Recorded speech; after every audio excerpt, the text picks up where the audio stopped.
In 1978, Spider-Man was already a pop culture phenomenon. Marvel was producing toys, records, live-action television shows, cartoons, and a number-one selling comic book series in The Amazing Spider-Man. But when the longtime previous writers left the book, Marvel suddenly found itself in need of a new writer to helm its flagship comic book series. So Marvel turned to their former chief to take over for their super heroic mascot, and that man was Marv Wolfman. The choice seemed like a surefire hit, and in many ways, the stories produced were exactly what you'd expect from top talent. And yet, when fans bring up the best Spider-Man creators of all time, you'd be hard-pressed to see someone mention Marv Wolfman. Why is that? Why is it that one of the comics' greatest creators who penned a great run of Spider-Man comics has gone forgotten? On this week's Amazing Spider Talk, we hope to discover just why Marv Wolfman is one of the best... See, it's live, people. On this week's Amazing Spider Talk, we hope to discover just why Marv Wolfman is both one of the greatest yet forgotten Spider-Man creators. Hello, I'm Dapper Dan Gavoston, and I own every issue of Amazing Spider-Man, including the annuals, which, Mark, they definitely count. This time, they really count. But I am the mischievous Mark Chinacchio, and I own every issue of Amazing Spider-Man, including the annuals. And Dan, I will say this live for everyone to hear. The annuals don't count. Welcome to the new season of Amazing Spider Talk, the show where two fans and collectors uncover the strange, fun, and fascinating history of the Spider-Man comic universe.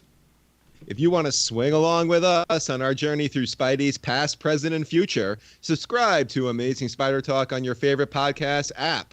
Every other week, we put a mainline episode of our flagship show, and sprinkled in between, we review new comics as well as interview some of the greatest Spider-Man creators of yesterday and today. This is the perfect time to start listening. In this season of the all-new Amazing Spider Talk, we'll be revisiting Spider-Man adventures in the early 80s, where denim jackets were hip, Spider-Man got several new TV shows, and the creative voices at Marvel were constantly changing. Today, Mark and I will be taking a look at the run of one of the greatest and most forgotten Spider-Man creators to ever work on Amazing Spider-Man, none other than the man who started a crisis on Infinite Earths, Marv Wolfman.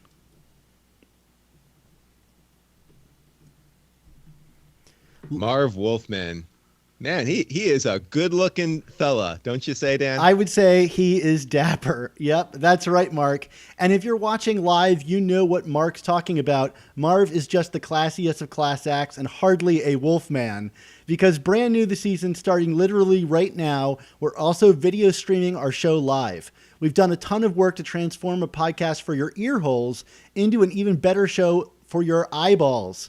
So every other Sunday at 8:30 p.m. Eastern Time, tune in on YouTube as we record Amazing Spider Talk live. Plus, Mark and I will stick around after the show ends to interact with the audience and answer questions live. Just go to Amazing Spider Talk on YouTube, hit subscribe, and be sure to turn on notifications to be reminded when we go live.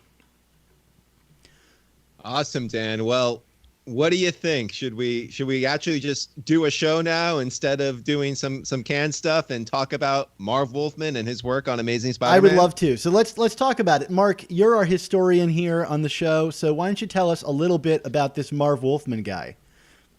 Yeah, so he's a guy. His last name's Wolfman. He wrote some comics. No. So, okay, here's the thing with Marv Wolfman. I mean, he was an editor-in-chief of Marvel, but I think, we talk a lot about why this run might be forgotten in the context of other creators who worked on Spider-Man. And I think when it comes to Marv Wolfman, I think a lot of that has to do with the fact that so much of what Marv Wolfman is remembered for in this industry was associated with the work he did for DC, aka the Distinguished Competition, for you guys playing the home game.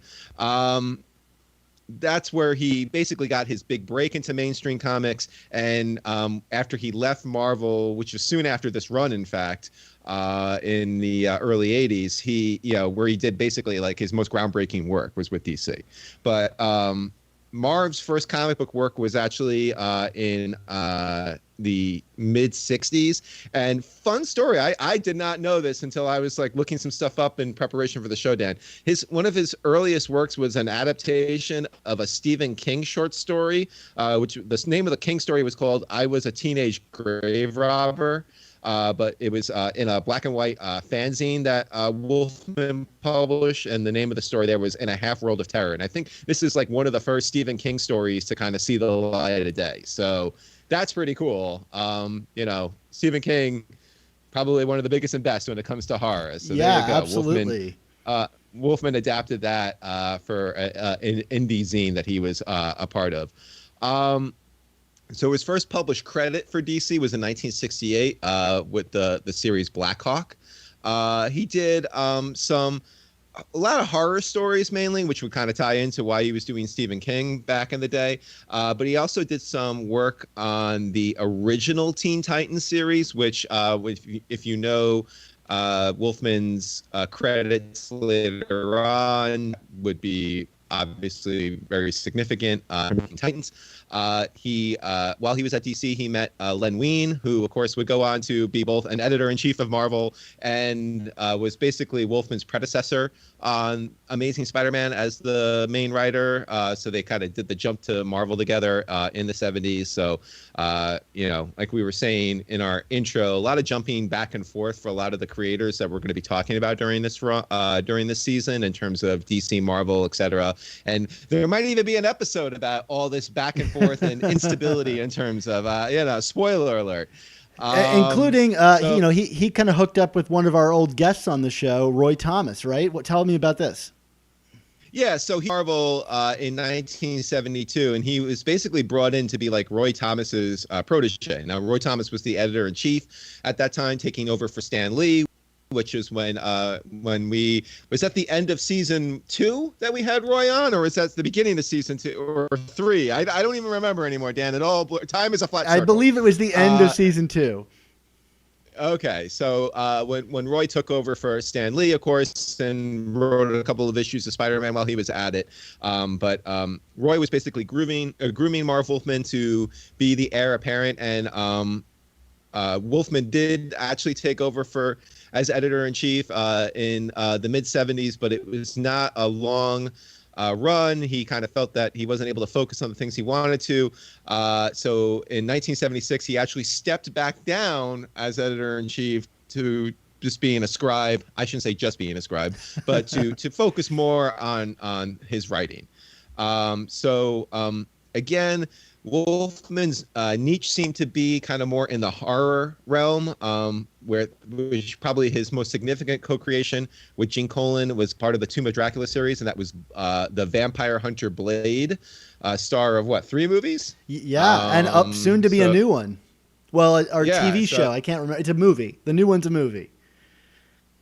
Yeah, so not too shabby.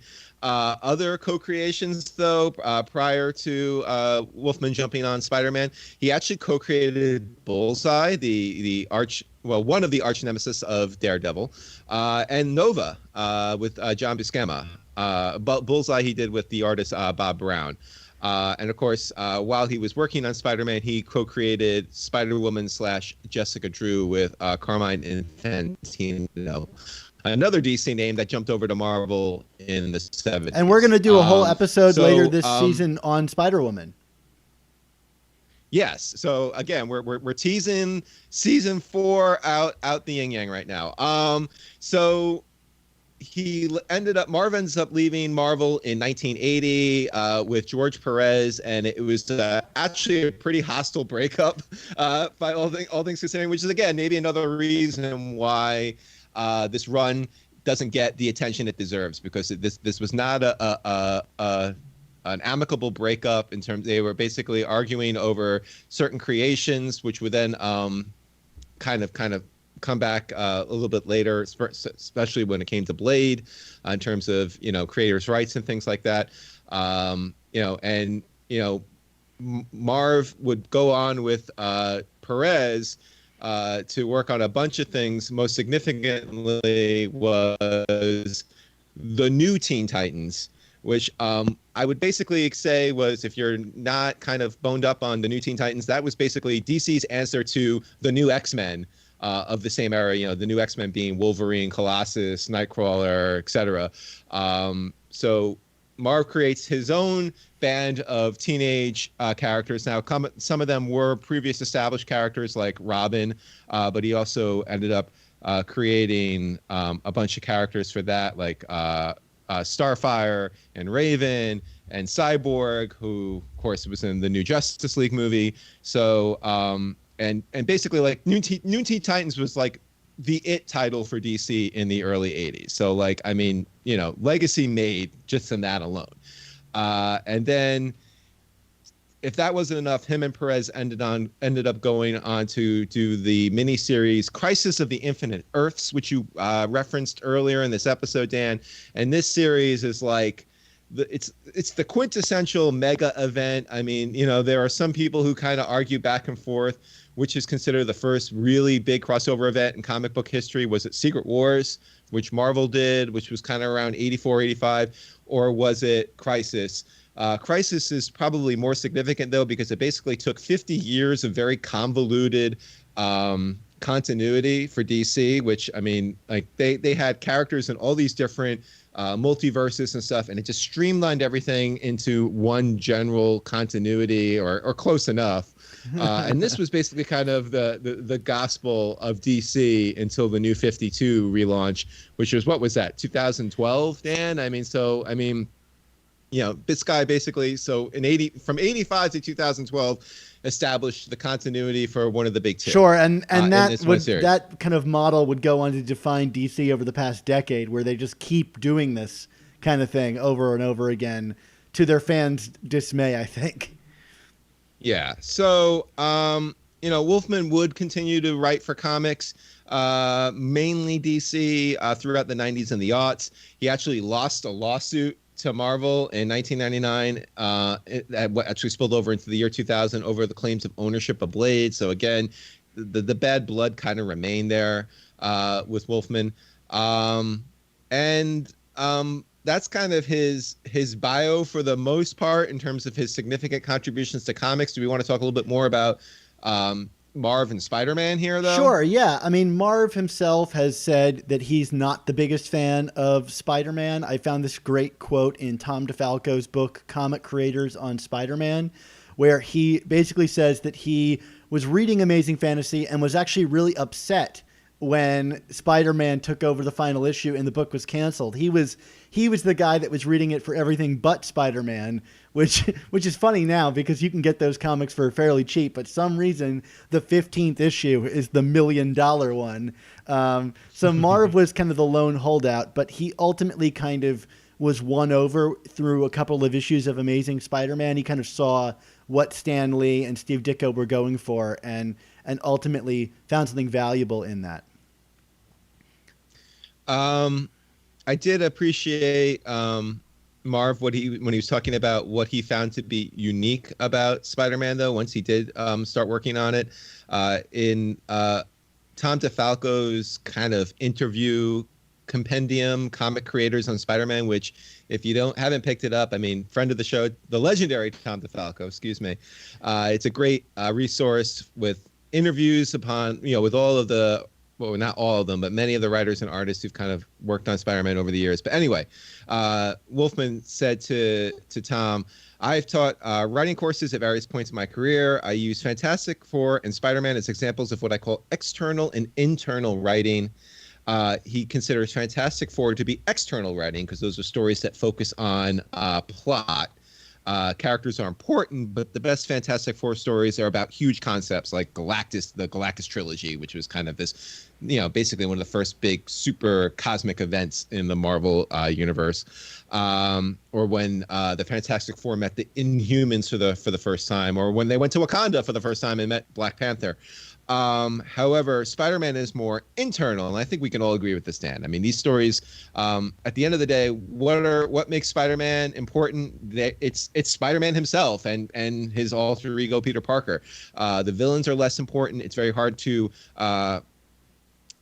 remember a lot of specific Spider-Man stories. Instead, we remember individual moments for the character, and I mean, I got to say, as someone who we talk about this all the time on the show, Dan, whether we like a series or maybe have mixed feelings about it, it usually comes down to, are we serving story or are we serving character? And for me, I'm always about, well, if it serves character, then it's Spider-Man done right. And yeah, we'll definitely circle back to this. I think this quote from this book is actually really important to knowing why Marv Wolfman's run isn't really remembered amongst the greatest runs in Spider-Man, despite I think it being really strong on character.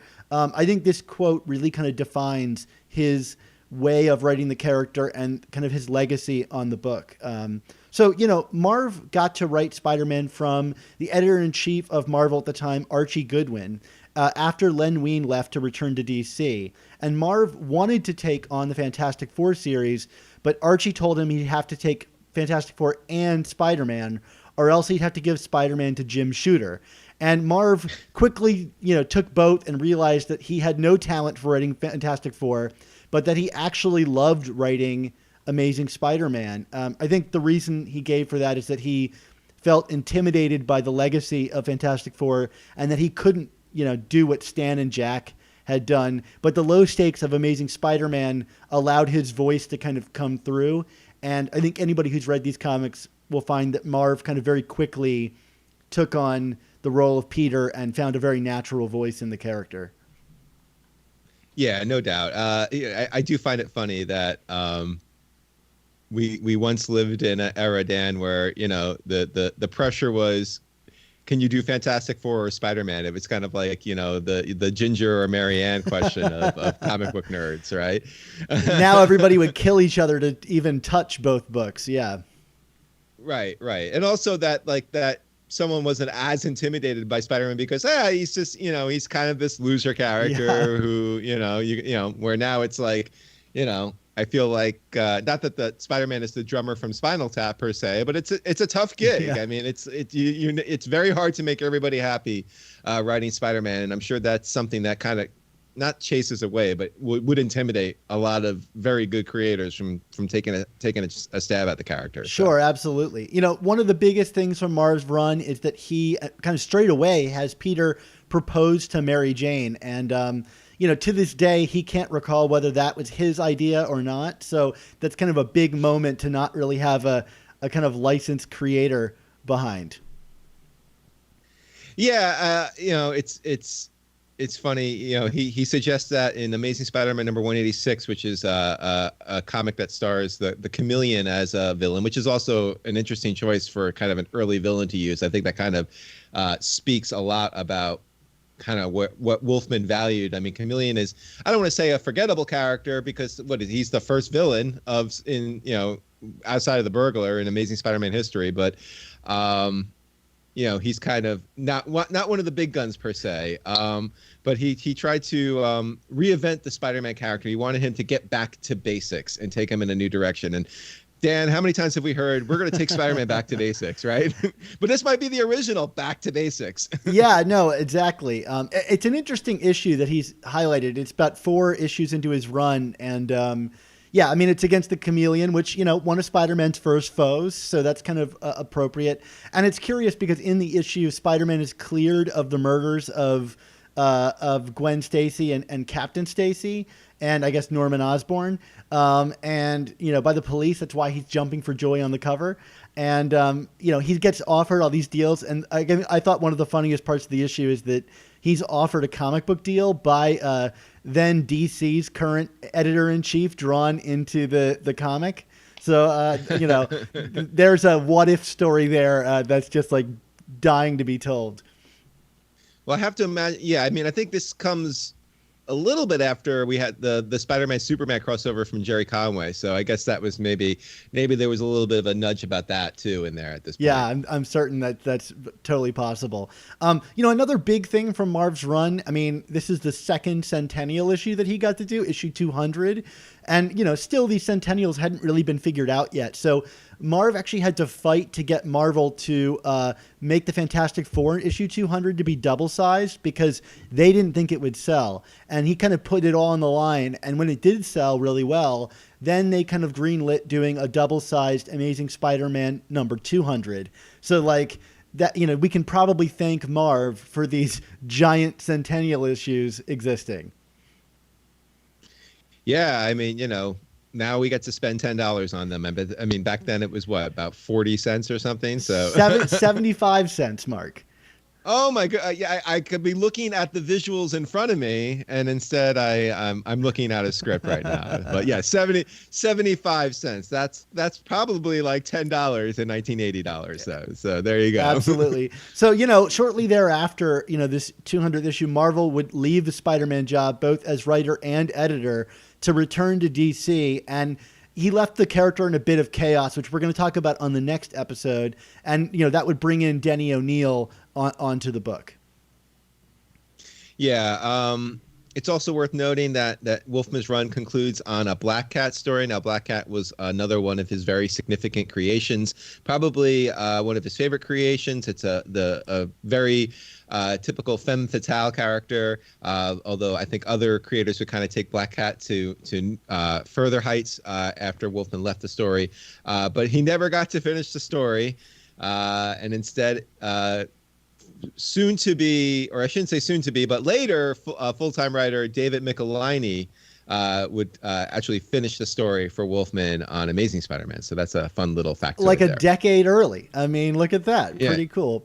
Yeah. Although it is strange, after Marv left, and I don't know if these were inventory stories or what, he would hang around and script Spectacular issue 44 and Spectacular Annual number 3 after Amazing Spider-Man was over. So perhaps they had banked those already, but it's weird to see a creator go from Amazing to Spectacular. This is before they had it all figured out, but what are you going to do? Yeah, but given some of the editorial dysfunction of Marvel in the 70s and early 80s, I would probably wager that those stories were banked somewhere, and they were probably like, oh crap, we don't have a story for Spectacular this month. Throw in this old Wolfman thing. Yeah. Well, very cool, Mark. Before we get to the rest of our conversation, I want to talk about our Slack.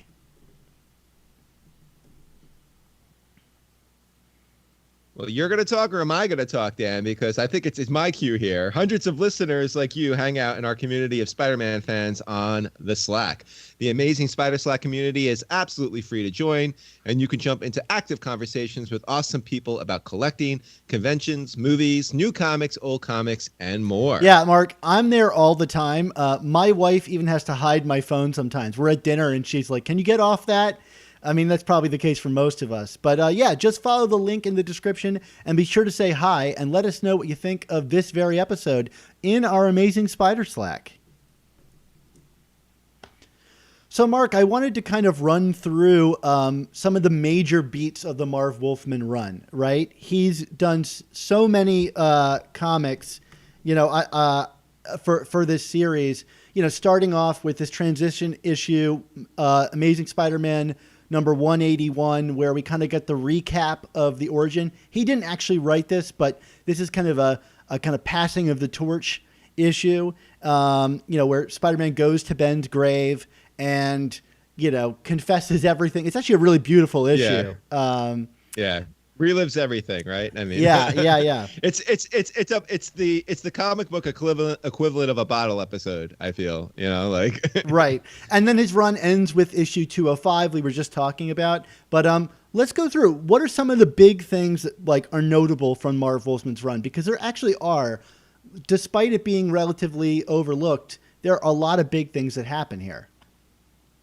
Yeah, well, I mean, we get Peter, Peter, who had been living with Harry Osborn for a while. I mean, well, first he was living with Aunt May, but then with Harry Osborn. Well, Wolfman puts him in his own apartment, and with kind of this hard-nosed landlord, or would you call her a landlord, Dan? Is that what she's defined as, or what? She mainly operates as the maid. She's always cleaning up after people who are, particularly Peter, who's destroying his apartment. I mean, mainly through the skylight, right? That's the real fixture of this apartment. He enters in and out of his skylight to kind of go off on these things, but sometimes he forgets and leaves it open, and the skylight comes crumbling in.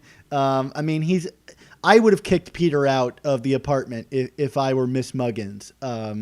But Right. I mean, his apartment would be a fixture for the series for a long time, including a lot of weird features in it that were established before Marv was there. But like, there's the giant teddy bear and the like cigar store Indian in the apartment. It's a very weird group.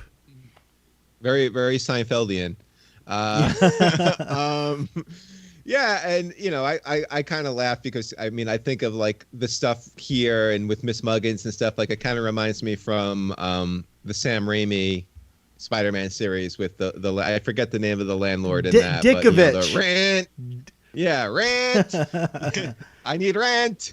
But that's, I mean, again, these are the kinds of elements of Peter's life that I think others would draw on later on. I mean, kind of putting him on his own, not with a roommate, not with Aunt May, but just kind of doing his thing. This is where kind of the loser bachelor Peter meme was born for the most part. Yeah. And this, it was detailed in an annual 15. They did this great spread of all of the like floor layout and all the images of Peter's apartment. It's really quite nice.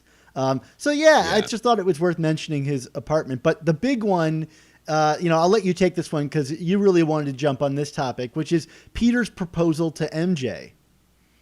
Yeah, I mean, I always found this to probably be, I don't want to say the most significant thing that Wolfman did, but I mean, it was very important to the fact that, it's debatable. I know Wolfman's kind of denied exactly what his intent was with having Peter propose to Mary Jane, but and meanwhile he does propose to her with a ring from a Cracker Jack box, which is just so Peter, even then.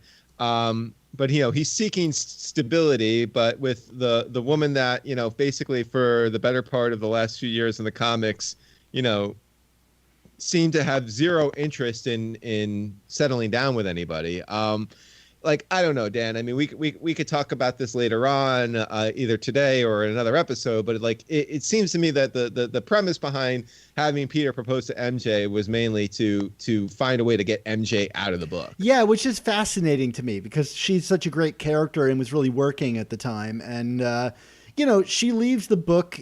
Kind of. I mean, she turns him down, in Amazing Spider-Man number 183 and suggests that she's like not the marrying type. But then she shows back up again, like just 5 issues later. And people who are fans of the movie Far From Home will recognize in that issue, she's like, Peter goes on a cruise and she just happens to be there dating this football player named Brad Davis, which is the character MJ in that movie is kind of seeing. And he's this big hunky guy, but we don't learn anything about him. He's there and for like a panel or two, and then he's gone. And that would be kind of the role that MJ would play throughout, this run, is like being on the fringe and running into Peter just to kind of like, I think get his like guilt or get his jealousness up. Yeah. So this kind of continues, this jealousy thing continues for a few issues, and then eventually in Amazing Spider-Man 192, Peter's supposed to go on a date with MJ to an Egyptian exhibit. He, of course, gets caught up with Spider-Man stuff. He's fighting Smythe and the Spider Slayers and J. Jonah Jameson. Misses the date, like he does. And when he talks to MJ later, she's basically like, I will never see you again. And, true to form, we don't see MJ again in Amazing Spider-Man for quite a while, at least until Roger Stern came back on the book. Not back on the book, until Roger Stern was on the book in the 80s. So, pretty significant exit. And, for those of you keeping score at home, Gwen Stacy is dead and now MJ's out of the book. So both of Peter's two main love interests from the Romita Stan Lee era are totally gone. I mean, Peter's main love interest, though, has to be Aunt May. And she has, a huge role to play in Marv Wolfman's run, mostly just being sick like she is. And she, the series starts with her kind of like nearly being scared to death by, Spider-Man and the Rocket Racer. And, that causes the doctor to say like, hey, maybe we should put like this woman in a nursing home. And for much of the run, that's really where she is for for the time being. Aunt May's had a weird trajectory, going from dying to nursing home to now being like maybe 60 something and like, upwardly mobile, but there's this other really big story involving Aunt May that kind of weaves its way in and out through the end of Marv Wolfman's run, and it's probably the story that he most banked his run on. Mark, you want to tell us about that? Well, so while Aunt May's in the nursing home, she is being cared for by a Dr. Ludwig Reinhardt, who, of course, turns out to be none other than the great Spider-Man villain Mysterio. And we, at some point during this nursing home storyline, the burglar, the original burglar from Amazing Fantasy number 15, last we saw him, he was tied up in webbing. But the burglar shows back up, and what's the burglar doing back in the Spider-Man world, Dan? What's going on? Well, he wants to get this gold that is in the basement of their Forest Hills home, and basically, I think Marv saw an opportunity to say, like, "Hey, why was the burglar going to kill Uncle Ben, or why was he invading that home? And we need a reason." And right. Yeah, and it's like pirate's gold, if I'm not mistaken. Well, because this is kind of like, what happens if you really fall down the rabbit hole of comics and you start posing questions. And I think like the question for this came from the fact that, if you go back to Amazing Fantasy 15, when Peter first encounters the burglar, it's after he shows up on TV, which is presumably in Manhattan, right? Is it considered Ed Sullivan, or is it like an Ed Sullivan kind of show? Is that what we figure? Yeah. And the Parkers, of course, lived out in Forest Hill, Queens. So when the burglar, kills Ben at their house, so it's like, why is the burglar going from Midtown Manhattan into the suburbs, basically, of the city in Queens to kills this old man? So that Wolfman posed a question, and this was his answer. Yeah, and his scheme kind of like weaves pretty wildly. You've got like the burglar and Mysterio kind of teaming up, although they kind of turn on each other ultimately. But like there's a point where they like try to convince Peter that Aunt May has died. And like for a while there, and you kind of half believe it because the audience knows that like she's not dead and that they're doing something. And there's this really great scene that kind of like comes out of that where like Peter is in mourning. And I don't know how fondly you regard this scene, but where Peter is kind of on the foggy docks of New York, and Robbie Robertson comes up to him to console him and admits that he had lost a child in childbirth, and he had like his son Randy had an older brother that never made it. And it's a really touching scene. And when I was rereading these comics, I was reminded, oh yeah, Spider-Man comics used to do this kind of stuff, like really beautiful character moments. But anyway, Peter's in mourning, and things just get like increasingly worse. He comes back to like the Forest Hills house, and he finds that it's been like torn to pieces. And of course, then it's ultimately revealed that like, oh yeah, Reinhardt, that doctor who's taking care of Aunt May, I remember that name. He was my fake therapist that turned out to be, Mysterio. And so he eventually confronts him. Spider-Man 24. Yeah. So he eventually confronts him. And the funny thing is, like, Marv doesn't tip a hat that it's Mysterio, that this Reinhardt character is Mysterio. So he's kind of relying on you remembering Amazing Spider-Man 24, which is like 15 years prior? It's a phenomenal Dick Golee issue. So, you should remember it, Dan. Let's be honest here. Yeah. So, that's kind of the big, like, culminating story, is that eventually Spider-Man has to confront Mysterio and the burglar in issue 200. And we're going to talk about that in a moment. Another big moment in the Wolfman run. We talked about exit stage right for Mary Jane, but coming back into the picture, long gone from the book, was Spider-Man's, or I should say Peter Parker's first girlfriend, Betty Brant. Yeah, and it's kind of funny because even though MJ leaves, she gets this grand introduction that looks just like the MJ introduction, right? It's Peter opening a door, and there is this kind of like model-esque picture of Betty Brant, which I don't think we ever thought about her that way, and maybe Peter did, but like it's not the good reveal that the MJ reveal is. It's like, oh no, what are you doing in my apartment? And what is she doing in his apartment, Mark? She is back in town, and she's basically saying, "Hey, I am not really with Ned Leeds anymore because he's on assignment, and I was lonely, and I'm tired of him always leaving me to go for his work. And despite still being married, she like basically falls into Peter's arms, and it's like, this is a very awkward chapter for people who want to defend Peter Parker as a good person, right, Dan? Yeah, because he kind of goes along with it. I mean, there's a lot of thought bubbles that suggest like, oh, I'm not really that into this, but for a guy who's really not that into it, he doesn't really put up much of a fight. I mean, she does kiss him at one point, and he kind of rejects her later, but there is this kind of interesting debate online about whether or not Peter and Betty slept with each other at this time, which would really kind of solidify Peter as a scumbag. Because it pulls the Jerry Conway where like it cuts away, and the dialogue box or the narration box says like some things are better left unsaid and discretion should be used. And so there's kind of this question, and somebody asked Tom Brevoort, our former guest, about this, and he suggests that no, they didn't sleep together because Peter didn't seem very tortured about it, whereas if he did sleep with her, he would have been tortured about it. But like when asked Marv Wolfman, I read an interview where Marv Wolfman said he doesn't remember. It's still up to the reader's interpretation, which, if I'm not correct, is also what Jerry Conway says about his scene. So, right. Yeah, whatever they don't want to confirm, it usually means they did something. I don't know. At least that's how we nerds are going to take it right now.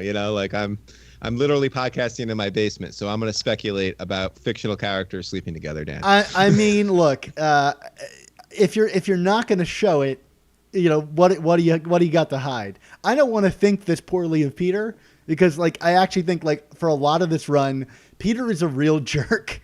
I mean, he can be throughout all the history of Spider-Man, but like cheating on like I guess they weren't really friends, but their colleagues, like married wife is kind of a low for Peter.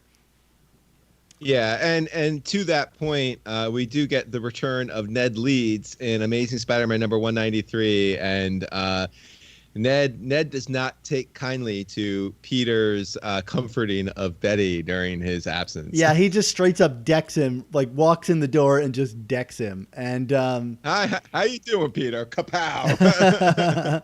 And it's like in front of everybody, and it's actually kind of interesting because he confronts him again. And for score one in the jerk column for Peter is that when Ned confronts him again, Peter's like, I have to like get Betty to stop being in love with me and go back to Ned. So what am I going to do? I'm going to insult Betty in front of everybody. And he just like tears her a new one in front of everyone. And then it kind of feels bad about how much everybody overreacts to it. But it does have the intended result. Betty slaps him across the face. And that's the end of that relationship.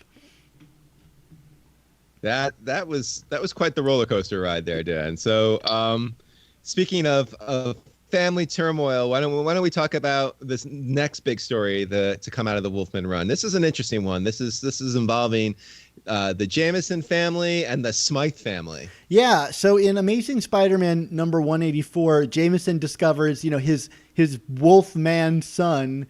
I mean, I have to think that Marv liked this character for a reason. Right. But he discovers that he's got to keep John frozen on ice forever, which I'm sure you can imagine how that goes for Jameson. He does not love this. And it gets worse when John in cryostasis is eventually stolen by some mysterious menace that looks like Master Planner-ish. They're these like henchman-y goons that are kind of like pulling off all these things. And there's a string of villains that are kind of like wrapped into this. Like Spider-Man fights Chameleon, like we talked about, and there's this great issue where he kind of like teams up with Captain America to fight Electro, and they basically kill Electro for the time being, which is how I treat Electro now. He's dead for the time being.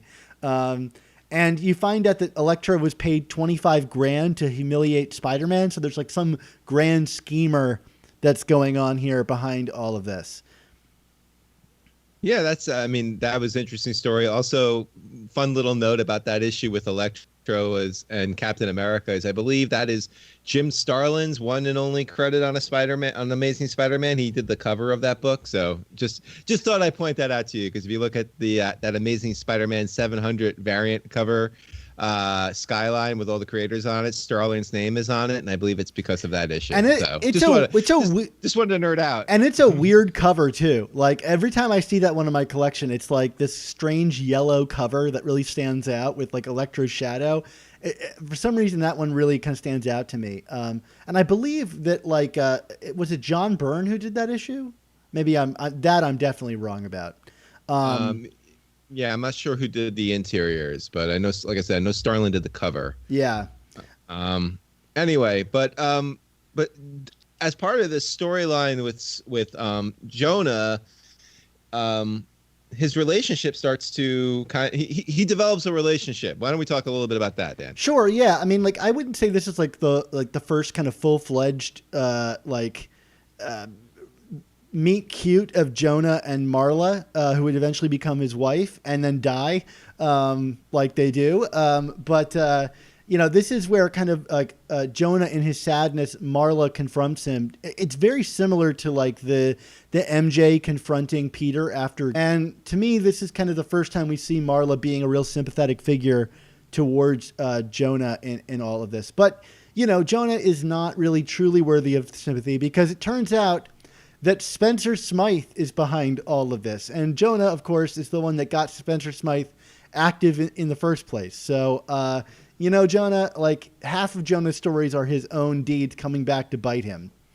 Yep. It's always what did Jonah do in his quest to stop Spider-Man and how it bites him in the rear. So there you go. Yeah. Now it's biting him and his son in the rear. Or his son is trying to bite him, because then, Wolfman comes and attacks the office, and Spidey has to stop John from killing his father on the Brooklyn Bridge, or was it the GW? I mean, who knows? It's actually the Brooklyn Bridge this time. And like Smythe activates something that sends like John through a portal. And this is one of the many people falling off bridge non-deaths in the Wolfman run, which he would do. So Smythe is dying of radiation poisoning from his robots. And this is his like final Spider Slayer that he's going to get to kill Spider-Man and Jonah. And eventually he, like, in a great issue, I think, and I think maybe one of the best issues of the Wolfman run, he captures Spidey and Jonah and straps them together to a bomb. So they have this like handcuff with a bomb on it, which like is now kind of a trope for Spider-Man and Jonah, that they're both kind of stuck in trouble together.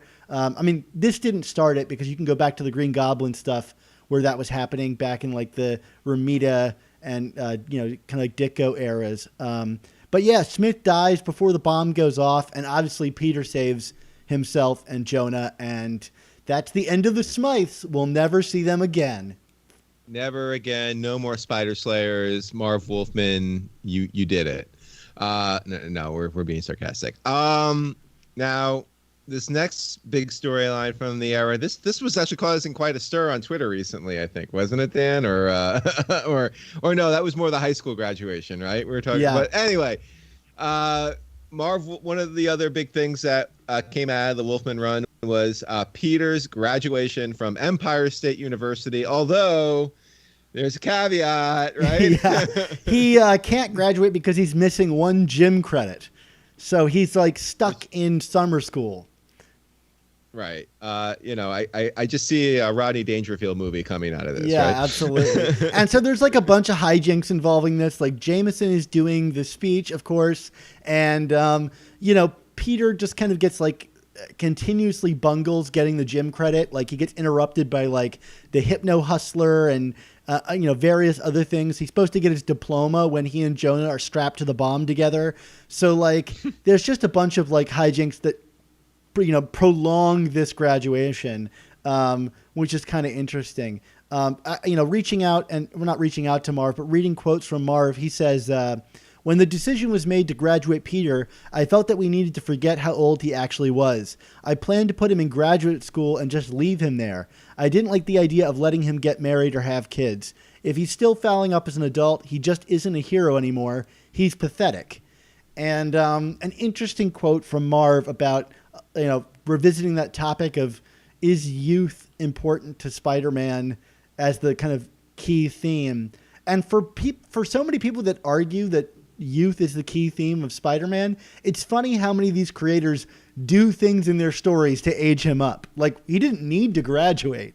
No one was counting his classes. No, although I do feel like a move like perpetual grad school kind of like just keeps Peter frozen in his early 20s for the rest of, eternity, or depending on when the next creator decided to age him up. I mean, it's actually like, I don't know, when I think of Peter now, ever since we're post Stan Lee, essentially, I just think of like early 20s. And I know like what is he supposed to actually be in comics now? Is he 30 yet? I think he's like 27 or 28, depending on who you ask. Yes. So this kind of feels like really the point where the clock really starts getting stretched out more for Peter when it comes to age. I don't know. I see it that way. I think that's right. And I think that's appropriate because some people truly are stuck in grad school forever. So, and now he's back in grad school now. So, we're like 40 years later and he's still doing this. So, I think you're right on the money there. So like we said, in Amazing Spider-Man number 186, he is ultimately cleared of the murders of Captain Stacy and Gwen Stacy. And, Spider-Man becomes a more beloved kind of character, through much of the Marv Wolfman run, until ultimately Jonah continues to kind of rag on him, throughout the series and try to get him back in the public's, spotlight. Yeah, I mean, the district attorney, this Tower, like he does kind of seem to be like he's going to be the white hat of this run for Spider-Man. But of course, like Spider-Man always finds a way to screw things up, including beating up on what appears to be an old lady, but it's actually the Chameleon in this issue. Yeah. So kudos to that, Spidey. Yeah, and Jonah seizes upon this to kind of like write an editorial about how terrible Spider-Man is, and ends up being false. So then like Robbie quits the Bugle, which is kind of a really big moment where he says like, Jonah, you're no longer impartial and I'm leaving. And it's really kind of the first time we would see a major shakeup at the Daily Bugle. Yeah. And we would kind of have these come to Jesus moments between Robbie and Jonah thereafter, although I kind of feel like it was usually more like Robbie kind of coming, more in the position of power, and Jonah kind of admitting that he's a bit of a boob. So there you go. Yeah. Now, of course, talking about major character creations, probably none is more significant beyond Miss Muggins than Felicia Hardy, aka the Black Cat, which would basically go on to I mean I would say, I guess some people could argue Betty Brant is, but Black Cat is probably the third great love of Spider-Man's romance, right? Yeah, I think that's absolutely correct. So like here she is, she's introduced in Marv Wolfman's run and immediately as like a love interest, I think. I don't know if that was Marv's ultimate long-term plan, but like it makes itself very apparent straight away. So Black Cat herself was originally designed to be a villain in Spider-Woman, as advertised in Amazing Spider-Man number 194. They mentioned that in the book, and she had a very different look. She originally looked more like the Belladonna character from Spectacular Spider-Man. She had like a 1930s look, but it was Dave Cockrum, the designer of the X-Men, who kind of ultimately designed her. He was trying to get a Black Cat character into his X-Men run, and it wasn't really working out. And that character would ultimately end up becoming Storm.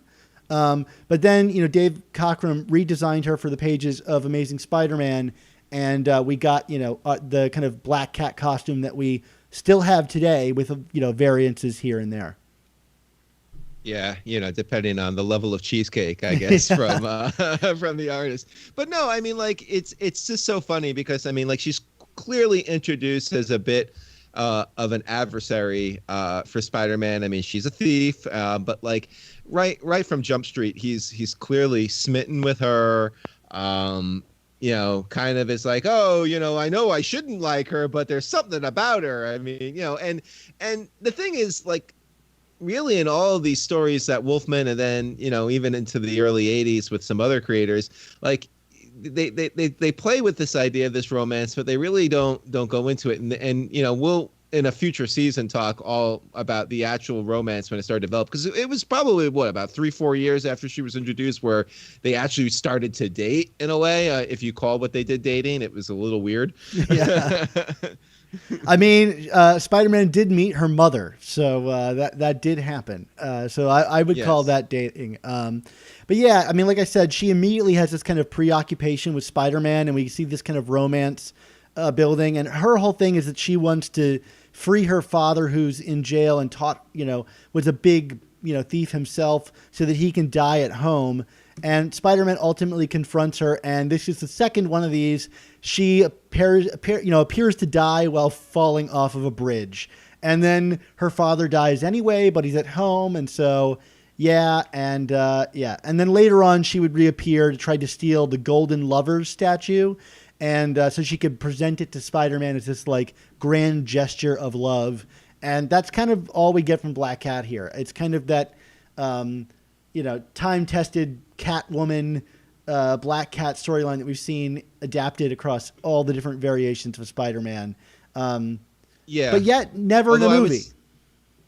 No, and I would also say that, like, you mentioned the statue of, as kind of a gesture. I mean, like, there's definitely an element here where, like, especially early on, we're to be given the impression that she's not quite all there, right? Like, there's something off with her. Like, I mean, like, yeah, Spidey is kind of smitten with her, but like, I think he's also kind of frightened by her and her preoccupation with him, because she seems a little too upset. He suggests as much. He says that she should go to like a mental institution, which is actually where Roger Stern kind of picks her back up again, is, like in an actual mental institution. And because she is like, there's a level of obsession that is not normal coming from her. Yeah, I mean, I think it's just important to note, because like later iterations of the character kind of present her as this very savvy, kind of more street smart than Spider-Man. Spider-Man is kind of the naive, sheltered one, and not that she's sheltered per se, but like I said, the preoccupation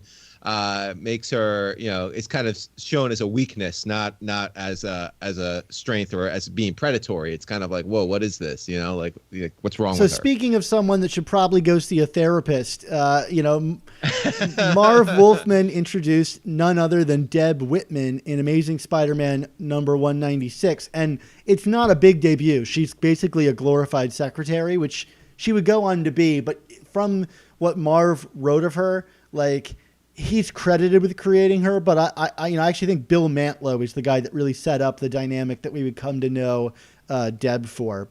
She was kind of just part of like this grad school group of friends that Peter was working alongside, like Dr. Sloan and Steve Hopkins, Chip Martin, Marcy Kane, and Philip Chang, who would actually eventually come back in more modern Spider-Man comics.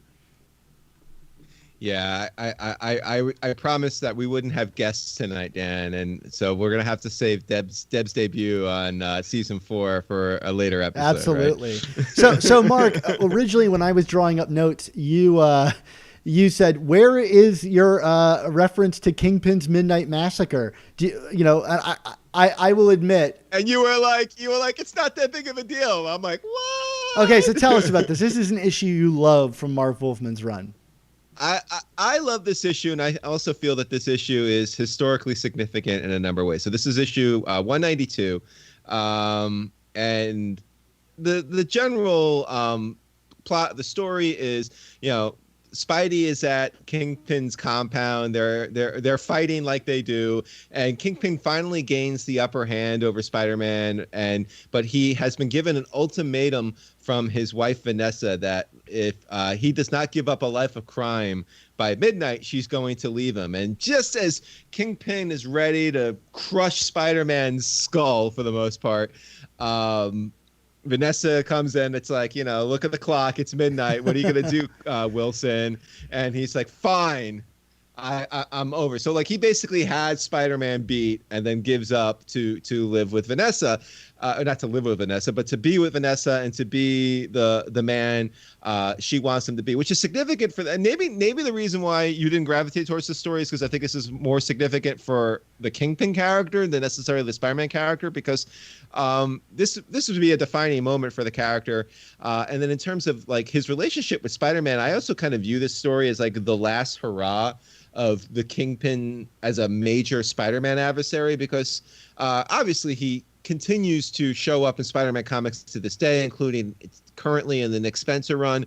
But it was around this time that a certain scribe artist named Frank Miller started picking up on Kingpin in Daredevil. And let's be honest, I mean, whether you watch the Netflix series or just read all the comics, Kingpin is the arch nemesis for Daredevil. And you can make the case early on that Kingpin was one of the main nemesis for Spider-Man, and that kind of like got further removed. And maybe Into the Spider-Verse brought that back, which, by the way, does visually quote this story too. So, again, another reason why it's historically significant. And I actually, when I was doing research for my book, 100 Things Spider-Man Fans Should Know and Do Before They Die, I asked Marv Wolfman specifically about this book. And I was like, why did you do this story with Kingpin? Did you want him to kind of be out of the Spider-Man picture? What was your thought process behind it? And he basically said that he wanted to show that Kingpin was more than just a big guy with muscles. If he wanted to ever be with his wife again, she told him he had to wrap this whole Kingpin business up in 24 hours. So when he had Spider-Man down and was a second away from killing him and succeeding at last, he had to decide what he wanted more. And then he said, my view was he wanted Vanessa. I think by letting Spider-Man live, it made Kingpin something special and made him different from every other villain out there. So I think this is a cool story. As a Kingpin Daredevil fan, I like where they took the character after that and kind of how this love for Vanessa being the driving factor behind everything that he did, kind of being an important part of the character's history. So there you go. There you go. Okay, so last and not least, or maybe least, is the final big thing to happen. We talked about it a little bit already, is the lead up to Amazing Spider-Man number 200. We've talked about this a little bit on our show before, but I got a chance to reread it again for this episode, and I think it's an interesting issue, and I think it kind of falls a little flat for all the buildup, which certainly is a Spider-Man trope, if you will. But one of the things I thought was notable about this issue is that it kind of set the standard for what a centennial issue would be. I mean, issue 100 is not really like most of the centennial issues. It just feels like a normal issue of Spider-Man that kind of recaps the origin. But here, like I said earlier, this one is double the size and length. It has like all of the things you expect from annual, like call outs to historical Spider-Man moments from the past. Like it's got Spider-Man and Peter throwing his costume against the wall. It rehashes his origin. It's got Peter stopping a thief at a library with the same police officer from Amazing Fantasy 15. The burglar who shows up in this ends up kidnapping Peter and taking him back to the same warehouse from Amazing Fantasy number 15. So like this is like something you'd see in every centennial of Spider-Man, which is like it's got to feel like in some way a reflection on the character.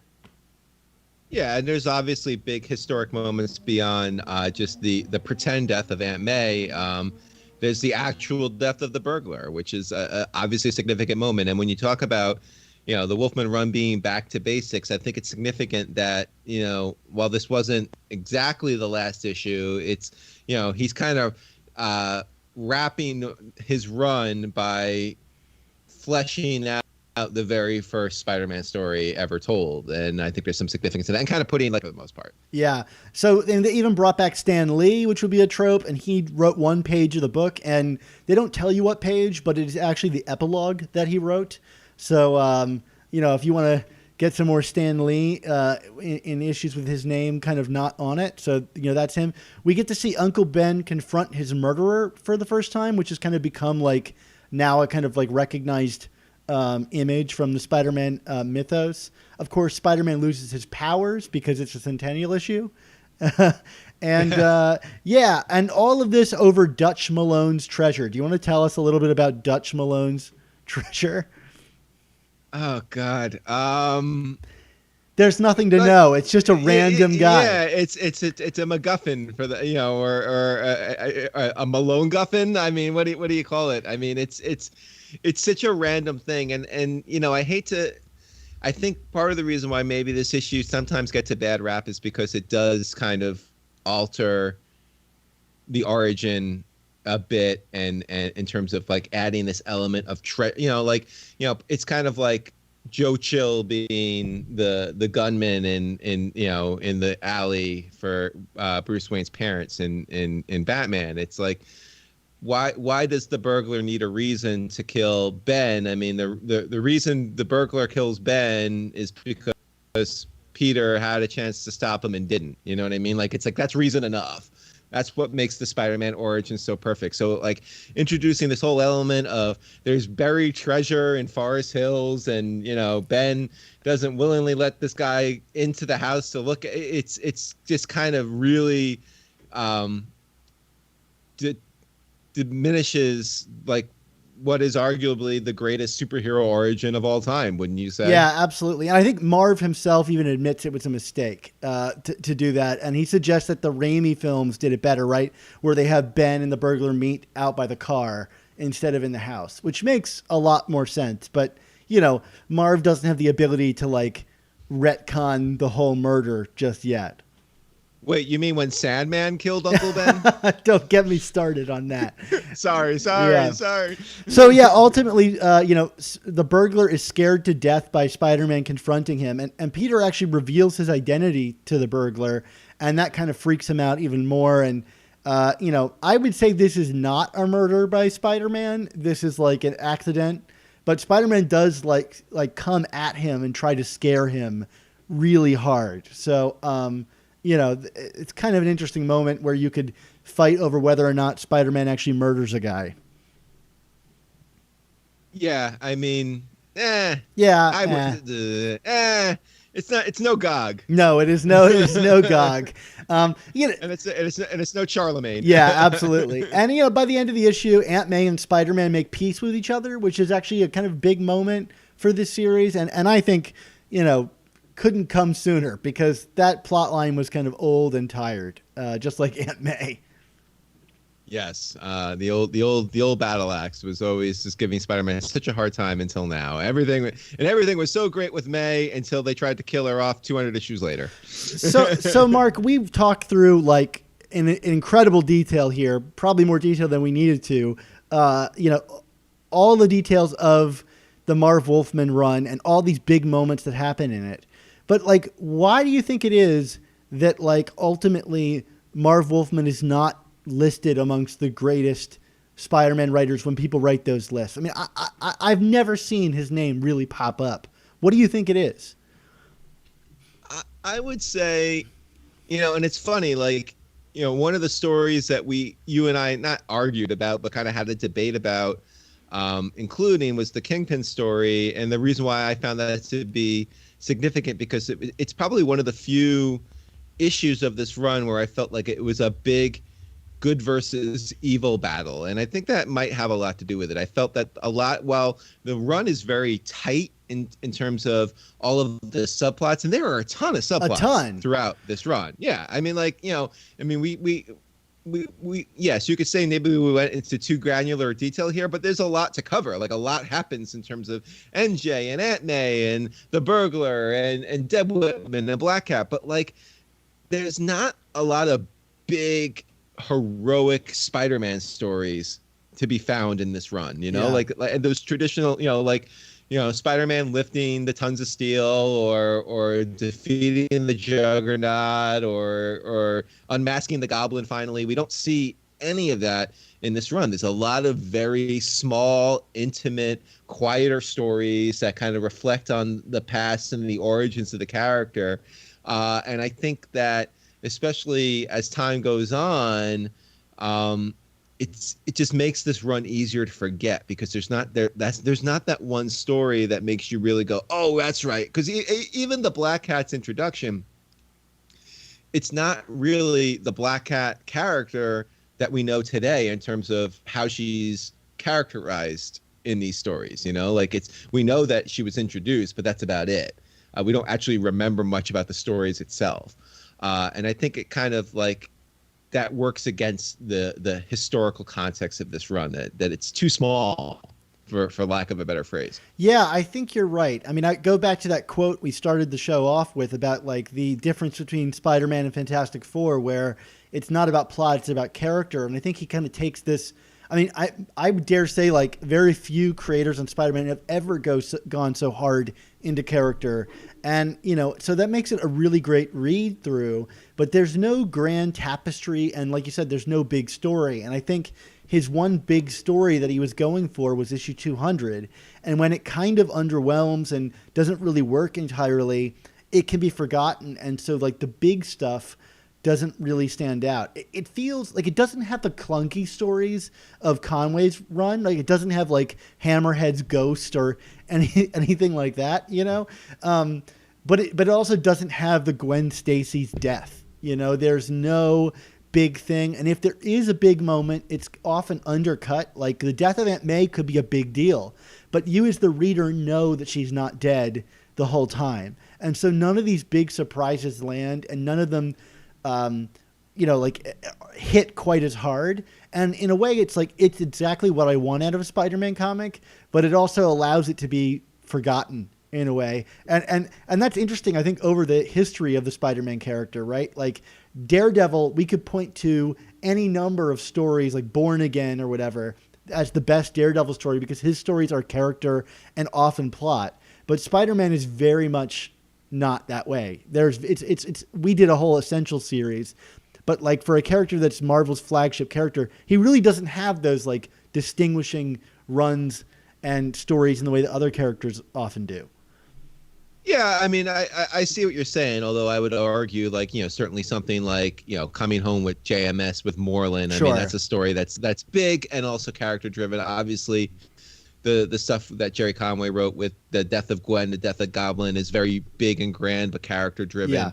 Yeah. So, I mean, we get them. But again, we're talking about these are the greatest Spider-Man stories ever, because they contain both those elements. And like you said, I don't think that there are really any stories that kind of hit both those beats equally. I mean, maybe again, the biggest story is Kingpin's Midnight Massacre, and that's more of a Kingpin story than a Spider-Man story. And so many of his stories kind of subvert the character. Like he's really interested in like Peter as the flawed hero. I really like that, but it can make it hard to read at times, right? Like you don't like Peter all the time. And a lot of the main kind of things you associate with Spider-Man are no longer present in here, right? You got no Mary Jane. Peter stops working for the Bugle. He goes to the Daily Globe. Like a lot of the stuff is kind of like reshuffled around, which is exciting. Like I like those books. But when you think about classic stuff, all of his stories kind of come with a caveat, right? Like there's something else going on. Yeah. And I mean, and to that end, like the Betty Brant stuff that we were talking about earlier, I mean, that's legit cringeworthy and painful to read now. That whole arc is really tough to read, I think. I 100% agree. If you're a fan of the character, and like I get what Wolfman was going for in something like that in terms of kind of showing the shades of gray for Peter, but that's hard. Like if you're a fan of this character, those are hard stories to read, because like you don't want to think about your hero like being that kind of scummy, There's also a lot of stories that kind of are never finished in this run because of his kind of abrupt departure. So you've got like the Jonah stuff at the Daily Bugle and like Jonah's Harrow who kidnaps him. We don't really find out what happens. And so he left it to the next writer to kind of wrap up a bunch of stuff. And I think after issue 200, I think you could really tell his heart really wasn't in it quite as much. You get like this kind of Punisher story. And then there's a really random Dazzler Lightmaster story, which to me reads more like an issue of Spectacular Spider-Man. I mean, this might be the only issue of Amazing Spider-Man that actually acknowledges the Lightmaster is a character.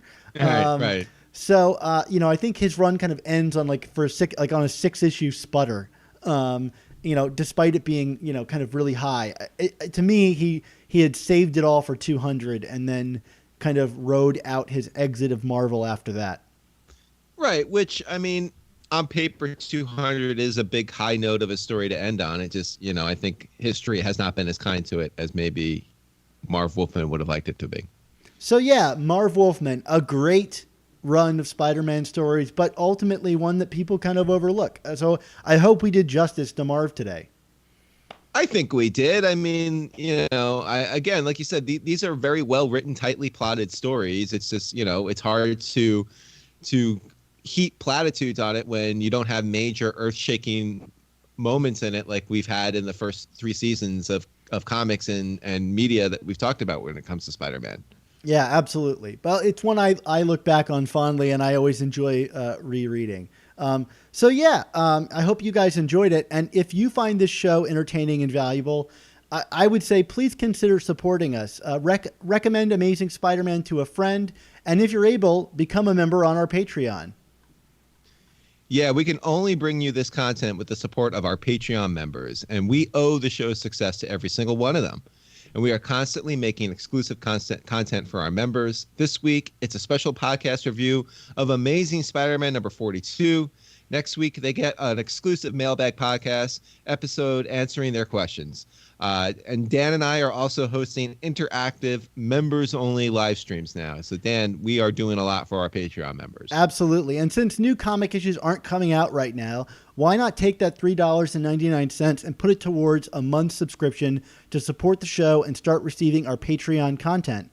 And when comic stores open back up again, you'll hear our Patreon exclusive review podcast on every new issue of Amazing Spider-Man the same week that it comes out.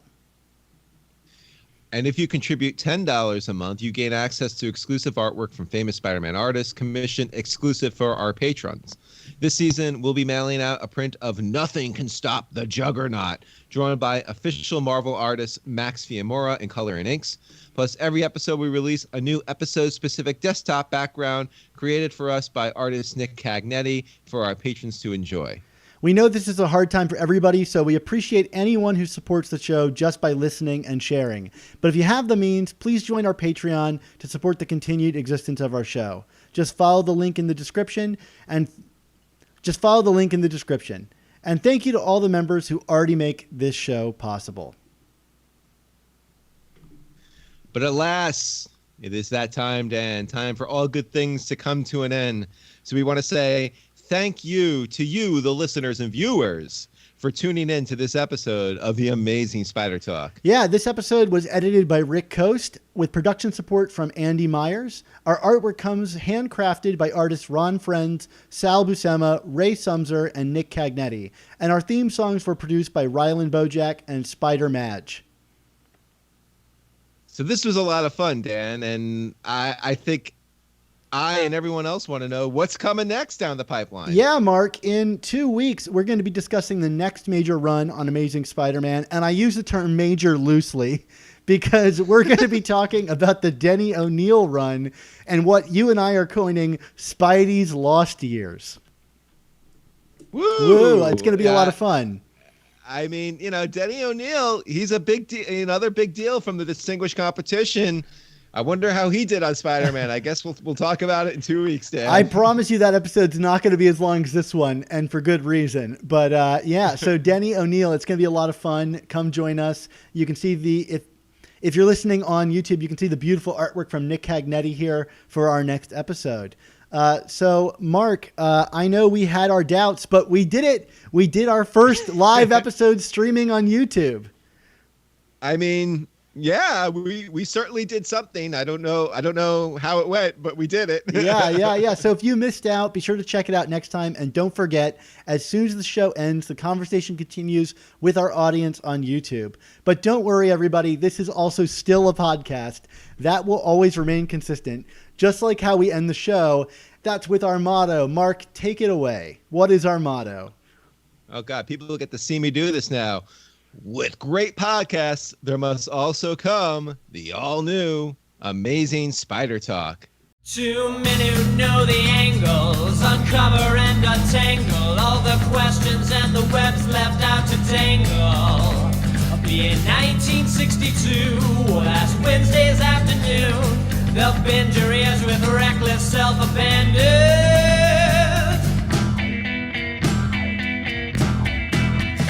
The Amazing Spider Talk. The Amazing Spider